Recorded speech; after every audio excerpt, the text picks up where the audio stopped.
The Spinoff Podcast Network. Love news but find keeping up a bit overwhelming? Well, Newsable is the answer. It's your daily fix of everything worth talking about. I'm your host, Imogen Wells, and in about 15 minutes, I'll bring you what you need to know from Aotearoa and around the world and explain why it matters. Newsable tackles the big stuff without taking itself too seriously. Listen and follow wherever you get your podcasts.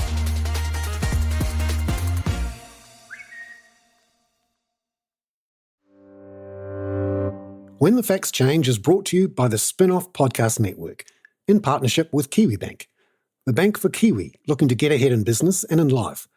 A bank that delivers expertise and banking know-how, smart advice for business owners wanting to invest, grow their business or diversify. A bank that adapts with technology through the lens of its people and customers. It is a bank with heart that is driven by its purpose. Kiwi making Kiwi better off. Tēnā koutou katoa, ko Simon Day taku ingoa. I'm the Commercial Editorial Director at the Spinoff, and I'll be taking over from Michael Andrew as the host of the monthly bonus episode of When the Facts Change, brought to you by Kiwibank and the Spinoff Podcast Network. I'm currently recording from my bedroom office from level 4 lockdown, where I'm sharing a small home with my hectic 20-month-old twin boys and my wife. And while I'm able to continue to do my job almost unaffected by lockdown, my wife had no choice but to close her florist. However, from her perspective as a small business owner, this outbreak feels very different to the first lockdown in 2020. There's much less uncertainty, and she knows what she needs to do to get through. She immediately applied for government support, knows how to pivot to a safe, online-only operation once the shift to level 3 happens, and is prepared to weather the storm based on her experience through the last 2 outbreaks. So today I'm talking to Quentin Quin, Chief Customer Officer, Business Banking at Kiwibank, about how businesses are responding to the current lockdown, what small and medium-sized enterprises have learned from the last 18 months of Covid-19, and how that's changed their response to the most recent outbreak. Prior to joining Kiwibank in 2018, Quentin had worked across the Asia-Pacific region and in Guam in commercial banking and private equity. While at the World Bank, he worked in a number of post-conflict countries, emerging economies, and unregulated, unstable business environments. This background has provided invaluable experience in his role leading Kiwibank's business banking team as it supports New Zealand business owners in their response to COVID-19. Kia ora, Quentin. Thank you so much for joining When the Facts Change today. Who's in your bubble and how are you going through lockdown level 4 2.0? Yeah, kia ora, Simon. Thank you for the opportunity. In my bubble, there's 6 of us, my wife and 4 children. A pretty full house that takes its challenges, but not dissimilar to business, I suppose. We've been here before, and so we're a bit more resilient than we were last time. So far so good, but maybe a question to be reframed in 4 weeks' time if we're still in the same scenario. You have a unique background working in post-conflict, developing and emerging economies in Asia and the South Pacific. How has that experience informed your understanding of the economic effects of COVID-19? Yeah, I think, my background's worked right across Asia and into the South Pacific across those 13 economies, and they aren't easy economies, logistically hard to get access to, pretty well fundamentally built on small business, really challenging environments in which they trade, and some really good businesses have come out of that. So if you look at New Zealand, New Zealand's predominantly an economy made up of small businesses, quite dissimilar to the ones that I've just referenced. But I think, I've been through a period of time with, different economies, working with business through really tough, challenging times. If you look at what we're currently going through as an economy and in the eyes in the shoes of a business owner, they're going through really similar, challenging times. What I am probably sensing and seeing is the level of resilience and the level of patience this time round than 15 and 18 months ago, which I think is, from my experience, a reflection of hardiness and tenacity that's come about from having to endure change. So I think that that's a point of difference right here and now that I'm observing with this change. So I thought I'd start at that really basic and important question about what do businesses have access to support them through this period, and where do they go to find that? I think, just to step back from there, if I talk about resilience, if I talk about steeliness, it's a time actually to be a little bit patient until we can see what the future landscape may or may not look like. And if you're patient, then you can make really good foundation decisions of what the future looks like because you've taken that time to understand the situation we, us might be in. At the moment, I think from a government perspective, there's been a little introduction in terms of the wage subsidies being reintroduced, the inland revenue resurgence payments being reintroduced. So there are two functional tools that government has introduced this time round. What I sort of talk about is a little bit of an aviation scenario. When you're in a time of crisis in an aircraft, they talk about aviate, navigate, communicate. If you talk about what do businesses need to do, what should we do now, communication, I think, sits at the forefront of that. So communicate early with your advisors, communicate early with your banker or your bank to understand what the future may look like and hold. Address with them your concerns and just be really open in the dialogue. And that's where partnerships really start to be cemented. As I say, we've been here before. This is not our first rodeo in terms of pandemic and how do we deal with that. But really important to communicate. And you can't over-communicate. It's a bit like trying to find the bottom of a problem. You probe, and when you finish probe, you probe again. So I think working in partnership with your bank, and definitely that's the message I've conveyed to our frontline staff looking after customers who, let's face it, are at the forefront of our concern. Really communicate, and when you finish communicating, in the next couple of days, dialogue, make the phone call again back to the customer. How are you feeling? What's going on? We talked about this last time.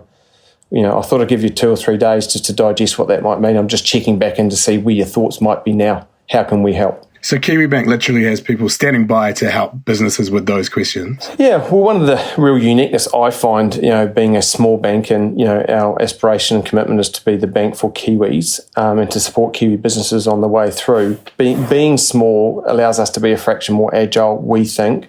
We've got smaller portfolio numbers, so client numbers per commercial manager, which means in a time like this, we've got bandwidth for our people to ring our customers to check in and see what's available, what can we do to help, or just stay in touch. Something may not be resolved today, but if we're in dialogue, if we're communicating, we can better understand the needs, and then we can be agile enough to transition whatever way we need to go to help and support. Communication, I think, is also really important with your customers too. It feels like taking them on your journey is a really valuable thing to do during this time? Yeah, I think so. One of the things I'm definitely expressing to our wider business bank team is just take some time to simulate living in the world of a business owner. What might he or she be feeling at this point in time? So when we are engaging, when we are looking to provide support or a solution, what might that look like in the shoes of a business owner? Or even if we can preempt what they might need, because sometimes people don't know what they don't know, but if we can actually lead with possible opportunities or insights, and I call that the knowledge and expertise approach, and then sort of sit back and reflect and see how that might come across or what the business owner may think of that particular solution. So, equally, we've got a role to play in terms of adding value and support and advice, but equally, if not more importantly, it's time for us to sit and listen so we can understand the stress points that the business owner may be going through or perceived to be going through. So next is navigate.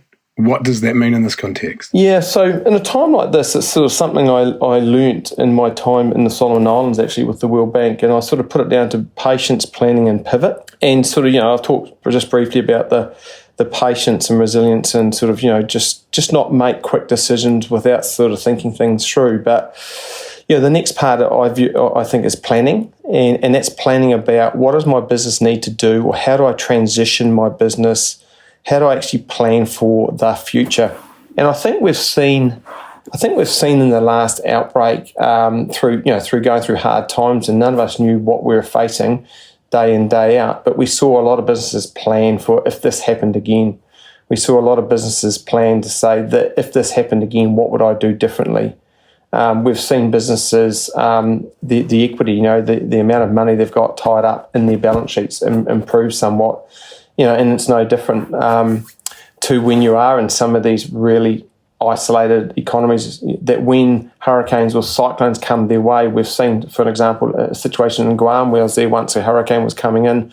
I never saw the public business owners really panic. They went through methodically what they needed to do, put the hatches up, just put the stock off the shelves.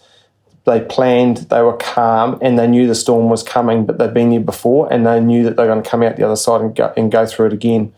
So it just reminded me the feeling in the street when the sirens went off, and it was sort of like a 24, 48-hour window of warning, if you like, and everyone was just really cool, calm, and collect about that. And I'm sort of sensing in the planning phase this time round, what does that look like? People seem to be a little bit more calm and collected. If you look at, say, Melbourne, for example, right, they've been in hard lockdown for 244 days over the last 18 months, right? You got sort of high school, secondary school students that haven't been to school for up to 3 months, but there's a level of resilience in planning, and therefore you have to pivot. That's my next point. You have to pivot and find another way to meet the customer needs. You need to find another way in which you can adopt the distribution of your product and or services. What does that look like? And we talk about digitalisation, etc., but not every business can digitalise and go online. You can't get a Warrant of Fitness or service your car online, right? But that business may have to somewhat change. That business may, through government regulation, be able to come to your driveway and do a certain, what would you call, precautionary test and certify your car for a Warrant of Fitness or whatever it may be. Other ways in which you might have to moderate and take your business or service to market. It's the mindset shift. And getting prepared for that is what, we kind of have an opportunity to do now. And it's interesting because, living with a small business owner, this feels very different to last year. There's a lot less fear. There's, a lot of pivoting that's already happened throughout last year. I know my wife's digital offering and level 3 offering is a lot more sophisticated and prepared now. And I think she's using this time now, like you said, to be patient, to be calm, to plan, and to get ready to move when that opportunity opens up for her again. So have you seen that with your customers, a level of calmness that wasn't available that first experience of lockdown? Yeah, I think that's right, Simon, for sure. The sort of conversations we're receiving, via telephone and the ones that we're having when we reach out to our customers, you're right, are somewhat more calm. Notwithstanding that, there's some angst and nervousness in there, wondering what the future might look like. There is a sense that we know what the eye of the storm looks like, so we've sort of been there before, but let's face it, this new Delta variant is moving in quite a different way and shape and velocity than it has done in the past. So there's an element of nervousness around that for sure. But in saying that, there's a sense of calmness, but nervous preparation, and at least inquisitive to find out what's available, what do we need to do, lean on your advisors, support people, support professionals, etc. So a wider openness from businesses, just trying to sort of prepare and plan. So it's interesting. My wife is, going through this period of planning and looking for advice. The bank isn't somewhere that she'd traditionally naturally called on for that type of support. Is it somewhere she should be looking? And what type of advice do you specifically able to provide for businesses in this situation? Well, I think the bank is a mechanism or a vehicle to seek advice from. It's not the only single source, and a good small business owner and even one emerging business will have various support advice mechanisms in a professional sense around them, no doubt. If they haven't, then I would really encourage people to sort of seek and find the appropriate commercial professional advice around them to have that dialogue and those questions. But from a Kiwibank perspective, there's a couple of things that we're really committed to trying to sort of get better at and evolve at over these last sort of 12, 15 months and into the future. And that is around increasing our expertise and knowledge and capability to have the right dialogue discussions with our customers. As I said earlier, to live in their shoes. Equally, it's like any form of relation. I think, there's good times and bad times, and it's important to be really stable and consistent through either good or bad time. the idea at Kiwibank would be that, we would like to get to a point where we can actually be, I wouldn't say provocative, but value add in your thought process to understand your business to a point where we may challenge you or suggest or ask why you may be heading in that direction or not. And we're bankers, we're not business owners, but from the outside looking in, a true partner should be able to have those appropriate conversations that might stretch and test your mindset. Equally, you'll stretch and test our mindset around what you expect from us. So I think, and we're not quite there yet. We're working on that, improving on that. But the level of resource, the capability we've got at the front line at the moment to have that right dialogue, I would encourage our current customers, as we're encouraging our staff to reach out to our customers, to start those conversations so that we can go through that good and that bad time together. It feels a lot more intimate than the relationship I'm used to having with my bank. Yeah, well, another phrase I my team get probably get annoyed with me saying all the time, but let's put banking back into banking. We're dealing with humans, and humans make decisions, good and bad. Let's try and build a partnership. Now, lots of different institutions talk about partnerships in different ways. What we want to do is actually, we'd like to see businesses be healthy, grow and continue. And I have a view, small weeds grow into big weeds, right? So we want to be on that journey with them through that pathway. When the Facts Change is brought to you in partnership with Kiwibank to help you understand the issues affecting the economy. And that's what their team of experts is here to do too. Here's Kiwibank's Chief Economist Jared Kerr with his prediction on what we can expect from the housing market and interest rates for 2024. We've seen quite a correction in housing across the country. So house prices fell from the lofty levels that we saw in 2021. The Reserve Bank has pushed house prices down by design and by lifting interest rates to very eye-watering levels. I think the housing market has found a bottom, and I think we'll see house prices rising over 2024 and into 25-26. The housing market will be better balanced. We have seen a surge in migrants, which is adding demand to the housing market, and I think we'll see house prices naturally lift on the back of that surge in migration and hopefully an easing in interest rates later on. Visit kiwibank.co.nz to stay up to date with detailed economic analysis and forecasts from Jared and other Kiwibank experts. They take big issues from both here and overseas and make them relevant to Kiwi businesses. Raising capital or taking your business to the world? Investment Fix has the lowdown on everything you need to make it happen. This season, we're exploring the US market, the opportunities it offers, what it takes to grow a business there, and the best way to approach investors. Join some of the superstars of the investment and business world as they share advice from their time in the US so you can make your mahi count in this massive market. The Investment Fix podcast, brought to you by Invest New Zealand. Tune in today. Ready to rediscover the joys of cycling? With over 300 kilometres of cycle paths across Tāmaki Makaurau, jumping on your bike and going for a ride is such a fun way to discover the city from a different perspective. Cycling is getting more and more popular across Auckland, so now's a great time to join the hype and give cycling a go. Head to at.govt/cycling to find your nearest cycleway today.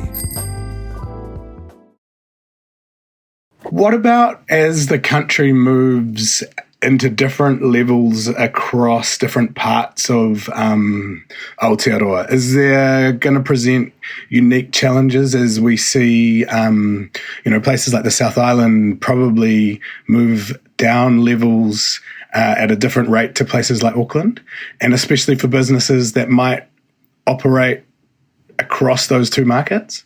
Probably what I sort of touch on there is, even this current outbreak and the way business very quickly from, what was it, 3 o'clock on a Tuesday afternoon to midnight Tuesday, the transition that many businesses went about to be up and running in full dialogue with their customers, still offering their services by 8 o'clock the following morning, didn't that show us a sign of experience, again, tenacity and resilience? But it also showed that so many, and there'll be plenty of businesses out there that I haven't taken into consideration that are really finding it really difficult because they haven't been able to pivot, as I've just mentioned. But, if we just talk about a vast number that have and are in the process of continuing their business in this current environment, even if you look at the education system, it's a direct reflection of preparedness and the fact that we've been able to really pivot and move and continue our our business in this environment, and yet 12 hours ago we were fully fledged out at restaurants, cafes, running around, buses, hotels. All that was sort of business as usual, wasn't it? So the answer to your question is, if we go into regional isolation or variants and lockdown, etc., I think we're going to continue to be able to transact and do business. Some will have more freedom than others. But I think just the technology enhancement, the business's commitment to allow their people to work from home, I think, before we went into lockdown, many corporates or small businesses, were tolerant and accepting of, 2 days a week, etc. So there's a hybrid model in play already. Just the mere fact that rather than 2 days a week, I'm working from home, it's now 5. So you sort of sense that if there's regional,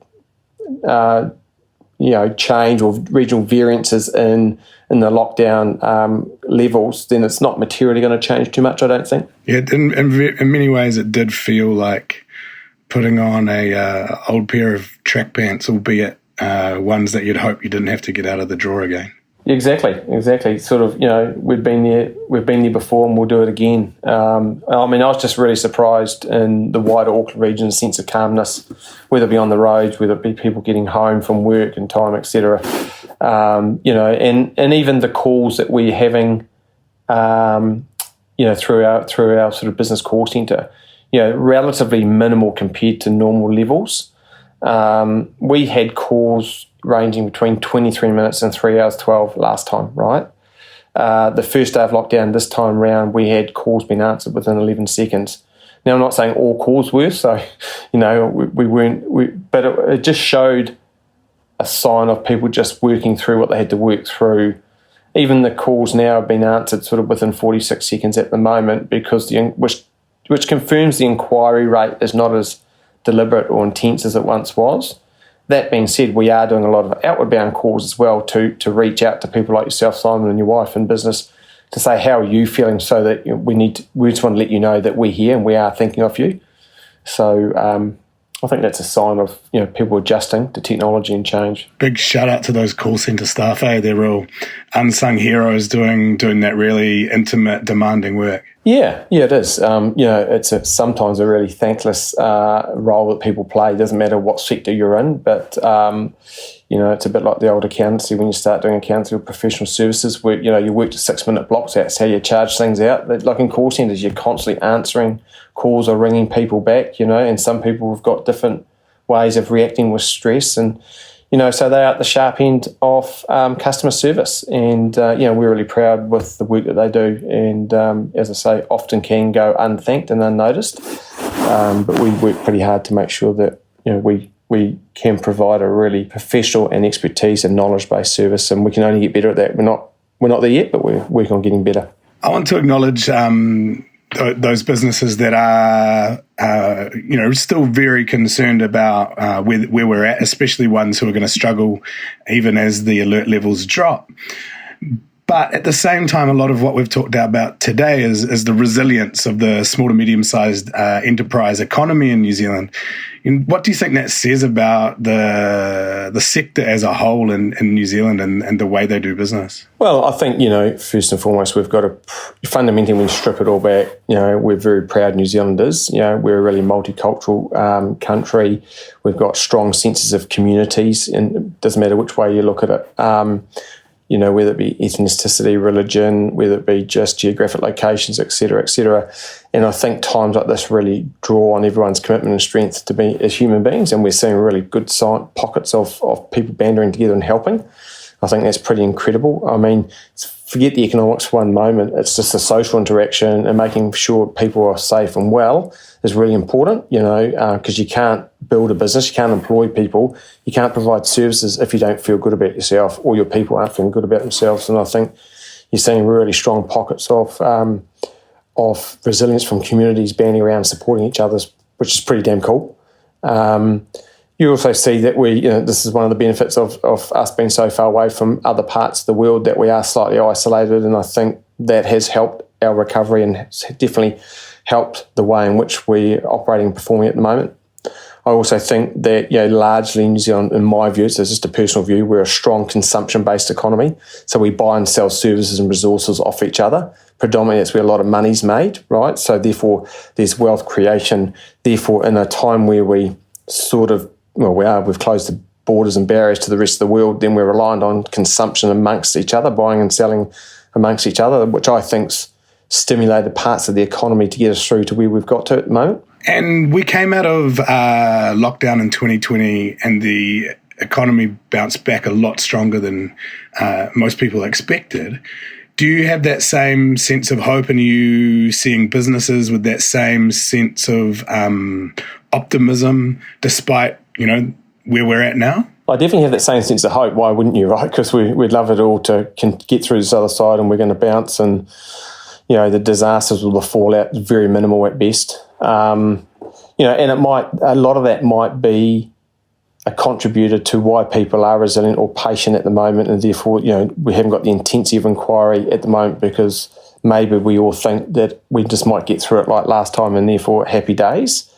The short answer is, and even my fantastic economist Jared Kerr at Kiwibank would say the same thing. I'm sure. I don't really know. Economists are great to have a view, but I haven't met too many economists that have forecasted the next downturn, etc.